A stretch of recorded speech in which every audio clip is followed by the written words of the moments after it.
Do not forget my stories, Senua. I am with you still.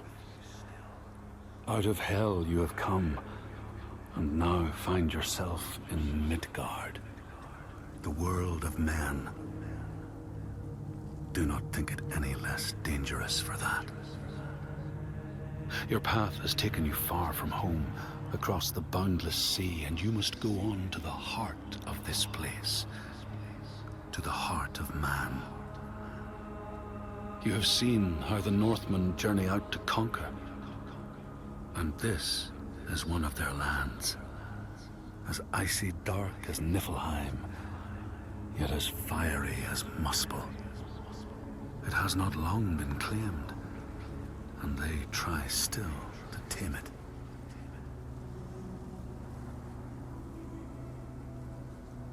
The Skald's verse speaks of a man called Grettir the Strong. A strange and bloody life he led. And it happened in this land you have come to. Listen to his story, Senua, for it may in some small way illuminate your own.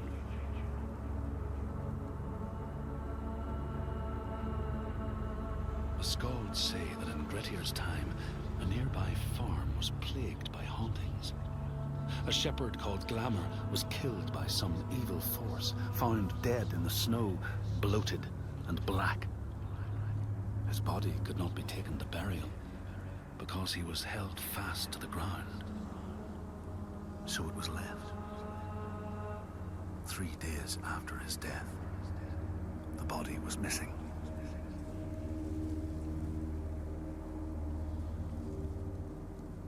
The Skalds tell how the revenant Glamour roamed the settlements, terrifying all those who lived there. Each one he killed, in turn, rose to walk beside him. Thus, evil begets evil. But the man Grettir was proud and overbearing, and thought the Droiger no match for his strength.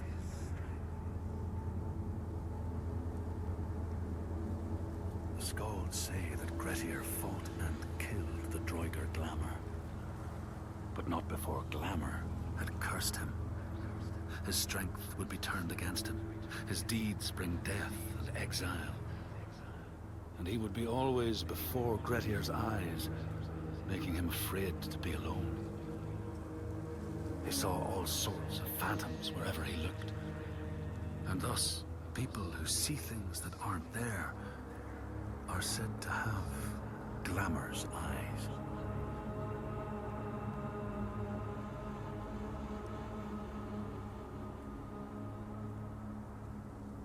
The Skalds tell how in the time of Grettir's kinsman Thorgrim, there was a terrible famine. No crops could be grown, and the fish fled the nets. It lasted years, and the people were desperate. There was no respite even in spring, since terrible gales from the north would rise up and set in for weeks. This is a cold and unforgiving land, Senua.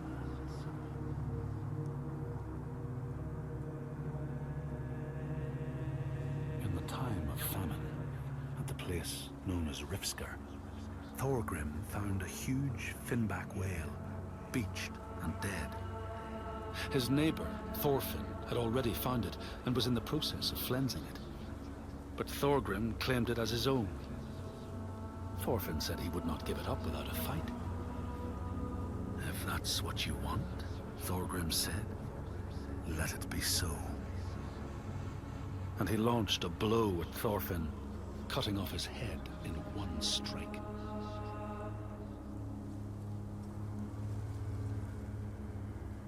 The Skalds say that the neighbors fought, armed only with the knives and axes they had brought to cut up the whale, even picking out the whale ribs to beat down their enemies. Thorgrim's men had loaded their boats with whale meat, but as they went to leave, one of their opponents struck Thorgrim's brother a fatal blow. And this is how hunger fates desperate men to come to blows, striking out against one another to survive.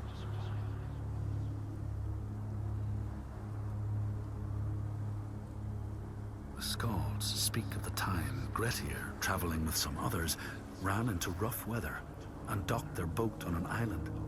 They had not brought fire with them, and the merchants complained bitterly. Seeing a great fire blazing on the other side of the strait, Grettir said he would swim over to fetch it. He took off his clothes and struck out across the water, wearing nothing but a cloak.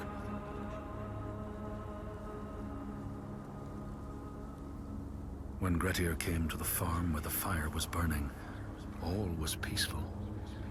By the time he reached them, his cloak was frozen stiff, and he looked like nothing more than some huge troll. The frightened farmhands struck out at him with the first things to hand, the burning logs from the fire. Grettir fought them off and got the fire he sought. But the sparks from the logs spread fire all over the house, and nobody survived the blaze.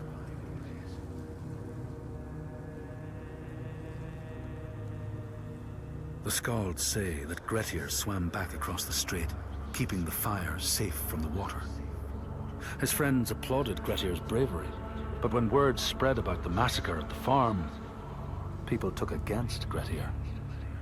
Nobody wanted anything to do with him, and when the news reached the Althing in the summer, Grettir was pronounced an outlaw. All doors would hence be shut to him.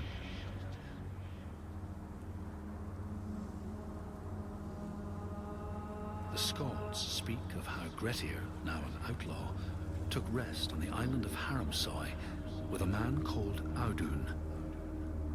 Grettir saw a great yellow glow like a fire rising from the ground. Audun told him it was coming from the burial mound of Kar the Old, who ever since he died had haunted the island, and warned him to stay away.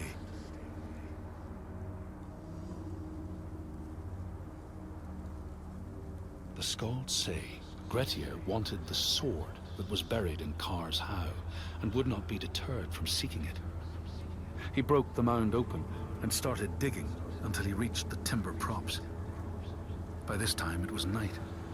Audun warned him again not to continue, but Grettir threw down a rope and went inside the mound. No light penetrated it, and it reeked of death. But he persisted in exploring.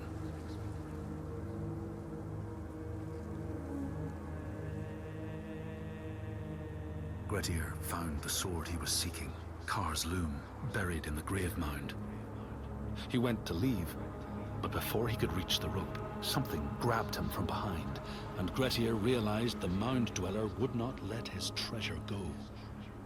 The two fought ferociously until Grettir got the advantage and chopped off the revenant's head.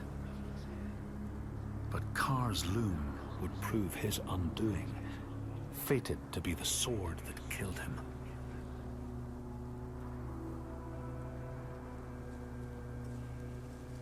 The Skald's verse tells how Grettir made many enemies with his proud and overbearing nature. Always quick to anger, his strength and fighting prowess meant that even the most trivial of quarrels met a fatal end. The kinsmen of those he killed or maimed were angry, and because he was an outlaw, no one was allowed to help him.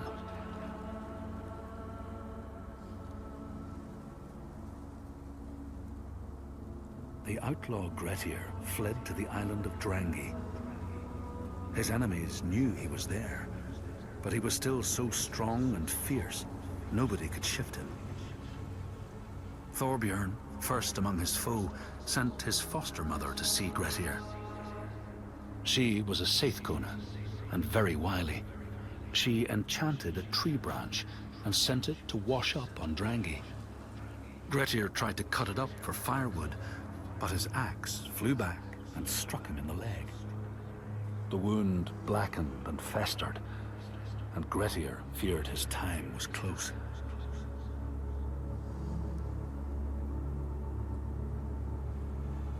The Skalds say Grettir, wounded by Seidr, was now so weak it was possible for his enemies to defeat him. Under cover of night, Thorbjorn and his men attacked his shelter. They tried to disarm him, But he clung so firmly to his sword, Kar's loom, that they had to cut off his arm to get it free. Then they used his sword to cut off his head, and the land's mightiest outlaw was dead.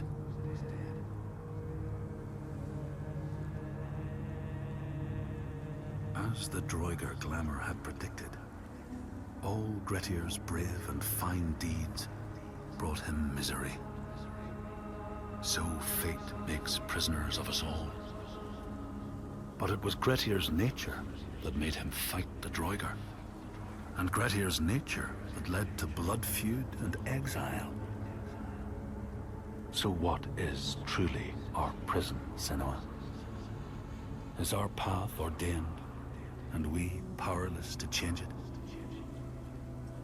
Or do we blame uncertain powers for what we ourselves ordain?